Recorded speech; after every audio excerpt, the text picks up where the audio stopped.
What is good, YouTube, man? It's your boy Super Rich JL, and I'm back with another video. U.S. tells companies to prepare for Iranian cyber attack. The U.S. government and state regulators warn companies to watch for cyber attacks linked to conflict with Iran, urging them to bolster their defenses. The Department of Homeland Security has warned companies to brace for likely low-level attacks from hackers linked to Iran, as well as from country's government itself. The Department of Homeland Security has warned companies to brace for likely, oh my god, sorry, I just read the same sentence. Both hacktivists and Iranian government affiliate actors routinely target poorly secured U.S. networks and internet-connected devices for disruptive cyber attacks, said an alert Sunday issued through the National Terrorism Advisory System. State-sponsored and rogue cyber attacks are possible, said Dave Jerry, chief executive of San Francisco-based cybersecurity company BugCrowd. There's a very active pro-Iranian hacktivist community working in concert with the Islamic Revolutionary Guard Corps, as well as groups and collectives sympathetic to Iran that may join the conflict at their own direction. He said, Iran's cyber offenses are often geared more towards disinformation and psychological operations, and don't display the advanced tradecraft of China or Russia, said Brandon Wells, former executive director of cybersecurity and infrastructure security agency. However, the ring has deployed malware before, such as ransomware or vipers, which delete data from infected systems. They're getting better, and they've demonstrated the ability to exploit vulnerabilities very quickly once they are identified. But their tactics tend to be more easily stopped by contempt security programs, said Wells, vice president of cybersecurity strategy, St. Team 1. Sanaz Yashir, the CEO of cybersecurity company Zafran and former Israeli military intelligence officer, said Iran has three primary uses for cyber attacks. The first is tactical renaissance. Renisquis, such as target selections for missile strikes and intelligence gathering. The second, performative attacks, in which the ring wants to strike any enemy visibly, Yashir said. The third is the use of cyber attack where traditional military capabilities can't reach. There isn't a B-2 bomber in cyber, but it's impactful, she said. Recent Iranian cyber activity includes attempts to interference with the 2024 U.S. presidential election through disinformation and by directly hacking officials associated with President Trump's campaign, according to the U.S. government. Iran-linked hacktivists spoke with cybersecurity experts in 2023 when they broke into systems at a water plant in Ali Quba, PA, defacing the screens of some equipment with anti-Israeli propaganda, according to the U.S. government. Iranian hackers have also branched systems at a dam location within 20 miles of New York City in 2013, sparking fears in the White House that regimes the cyber warfare capabilities had grown more sophisticated. The Wall Street Journal reported, citing U.S. officials familiar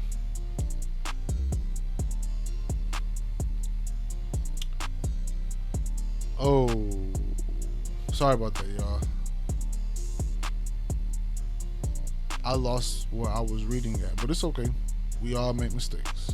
So what I'm gonna do is I'm gonna go back and just read one line that I know I was reading, and I apologize, guys. I really, really am sorry. Um, I scrolled down too fast. There isn't a B-2 bomber in cyber, but it's impactful, she said. Recent Iranian cyber activities include attempts to interfere with 2024 U.S. presidential election through disinformation and by directly hacking officials associated with the president's campaign, according to the U.S. government. I remember reading that Iran-linked hacktivists spooked cybersecurity experts in 2023 when they broke into systems at a water plant in Ali Kuba. All right, so I'm just reading back over y'all. I literally forgot where I was at. Defacing the screens of some equipment with anti-Israeli propaganda, according to U.S. government. Iran hackers also breached systems are down with 20 miles of New York City in 2013, sparking fears of the White House that regime's cyber warfare capabilities had grown more sophisticated. The Wall Street Journal reported, citing U.S. officials familiar with this incident. You could see a scenario where you could flood disinformation out on X and Truth social media, social calling into play the safety of water systems or claiming hacks and energy systems, he said. Create trust, and that's the success of our adversary. On Monday, the New York State Department of Financial Services issued a bulletin to every company it regulates, warning them to test their data backups and review their incident response plans and cybersecurity defense, citing an increased threat of cybersecurity attacks in light of ongoing global conflict. For corporate security leaders, this moment reinforces the urgency of visibility, knowing what code is running where, what it is connected to, and whether it's vulnerable or end of life, said Tom Pace, CEO at NetRise, a software supply chain security firm. Cybersecurity experts note that many groups exploit the same weakness to branch systems, and companies can defend themselves by taking basic precautions.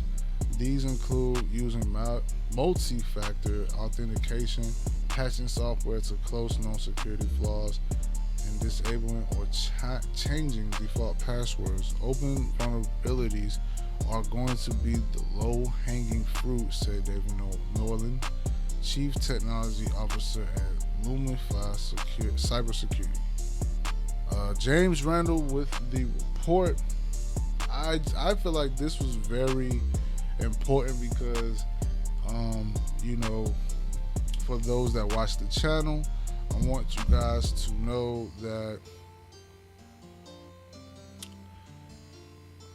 there are things out there in the cybersecurity world that we all need to pay attention to, and it's very important for me to read an article like this because I feel like there's a lot going on in the world, and we just need the knowledge and information to stay safe out here. And fun fact, I want to read something that they have for Caitlin Clark, and it says, WNBA star Caitlin Clark reveals the $10 luxury she won't pay for. I'm a little cheap. Many highly paid athletes, including LeBron James, admit to having some pretty frugal behaviors. Caitlin Clark has joined a growing list of millionaire athletes who are calling themselves cheap. The Indiana Fever star said Sunday that she planned to watch Game 7 of the NBA Finals that night between Indiana Pacers and Oklahoma City Thunder, but noted that she may not be on a flight to Seattle for her. Oh, she was on a flight back to Seattle for her WNBA team's next game, so she need internet access while in the air. The only problem, Clark doesn't like paying for Wi-Fi. I think we're going to be in the air, Clark said before her game against the Las Vegas Aces on Sunday. We fly Delta, and sometimes they have screens on the back of the plane, but sometimes they don't. So I'm hoping for ones with the screens on the back of the chairs so I don't have to pay for Wi-Fi. I'm a little cheap. She added, the Pacers ended up losing to the Thunder. So how much would Wi-Fi have set Clark back? A 1 hour Wi-Fi pass on most domestic flights cost under $10, but may vary with the length of flight and airline. Clark will reportedly see. This is another thing. I'm not trying to pocket watch that. I'm just reading the article. It says reportedly has an 8-year, $28 million shoe contract with Nike. Joins the growing list of the well-paid professional athletes who publicly stated they refuse to spend on some of the little luxuries despite having the means to do so. I mean, it's okay, but if you, in the grand scheme of things, she's smart. Everybody that doesn't pay for Wi-Fi on a plane is smart, because the airplane is making their money. The airlines, airplane, however you want to call it, they're making their money. I know that was a little fun fact. I wanted to throw y'all into some game on what's going on in the world, but I don't really care, first and foremost. Shout out to Caitlin Clark, one of the best in this generation. We can't not say she's not the best, bro. She's shooting from half court and she's killing it, bro. She destroyed the New York Liberty. They took those girls down. All right. All that being said, y'all, watch out for cybersecurity. Pay attention. Use authentication apps. Get your stuff together. Do not fall for the bait. It will come for you, bro. I'm trying to tell you. All that being said, guys, I love you. See you guys in the next video. Be blessed by the best. Have a great one. See ya. We out.